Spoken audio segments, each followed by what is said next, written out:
રાજુલા ખાતે કાઠી ક્ષત્રિય સમાજના 3.5 દિવસના ઉપવાસ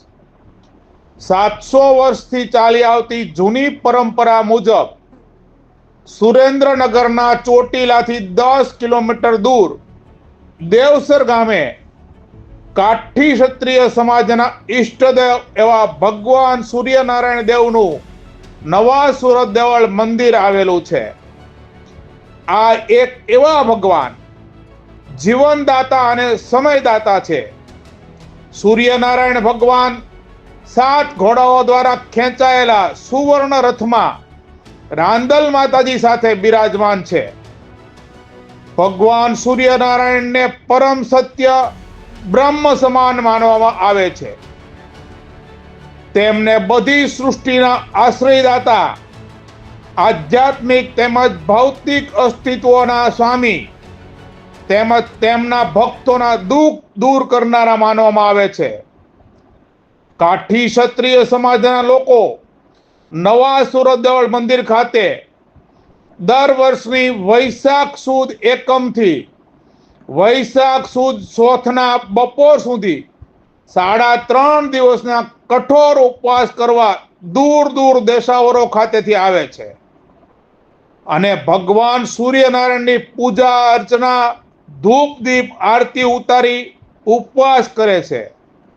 3.5 દિવસના ઉપવાસ કરવાની આ પરંપરા 700 વર્ષથી ચાલી આવે છે।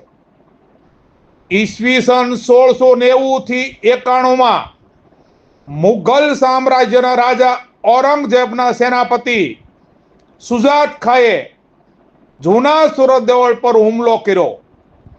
કાઠીઓ પોતાના ઈષ્ટદેવ ભગવાન શ્રી સૂર્યનારાયણનું મંદિરની રક્ષા કરવા, મંદિરને બચાવવા 3 દિવસ સુધી મુઘલ સેના સાથે યુદ્ધ કર્યું અને ઘણા કાઠી વીરો આ યુદ્ધમાં કામ આવી ગયા અને આજે પણ કાઠી સપૂતોને શ્રદ્ધાંજલિ આપવા માટે દર વર્ષની વૈશાખ સુધી એકમથી ચોથના બપોર સુધી 3.5 દિવસના કઠોર ઉપવાસ કરી એમના બલિદાનને યાદ કરવામાં આવે છે। 700 વર્ષથી ચાલી આવતી જૂની પરંપરા મુજબ રાજુલા ખાતે પૂંજા બાપુની ગૌશાળા પાસે આવેલ મૂળ માણાવાવના અને હાલ વડ ખાતે રહેતા દિલુભાઈ વાળાની વાડી ખાતે વડ ગામ અને રાજુલા ગામના કાઠી ક્ષત્રિય સમાજ દ્વારા 3.5 દિવસના ઉપવાસ કરવામાં આવ્યા છે। આમ કાઠી ડાયરા દ્વારા પોતાના ગામમાં જ ઉપવાસનો પ્રારંભ કર્યો છે અને ઉપવાસ રાખી સૂર્યનારાયણ દેવની ધૂપ દીપ, ફળ ફૂલ, કંકુ ચોખા, અબીલ ગુલાલ નિવેદ ધરી કર્મકાંડી આચાર્ય દ્વારા બ્રાહ્મણના વચને અને સૂર્યની સાક્ષીએ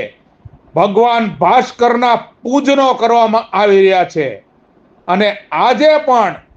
આ બલિદાની કાઠી ક્ષત્રિયોના બલિદાનોને 3.5 દિવસ ઉપવાસ કરી સંસ્કૃત શ્લોકના પઠન કરી ભગવાન સૂર્યનારાયણ દેવના નામ લેતા લેતા ઓમ ધ્યેયઃ સદા સવિત્ર મંડલ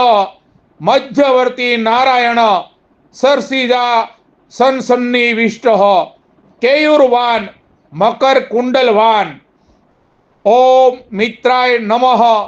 ઓમ રવિએ નમઃ, ઓમ સૂર્યાય નમઃ, ઓમ ભાનવે નમઃ,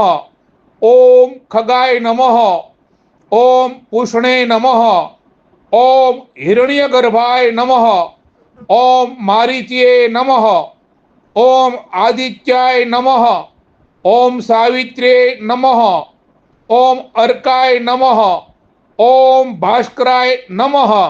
આવા નામોના ઉચ્ચાર કરી અર્ઘ અર્પી શહીદ વીરોને પુણ્ય અર્પી રહ્યા છે।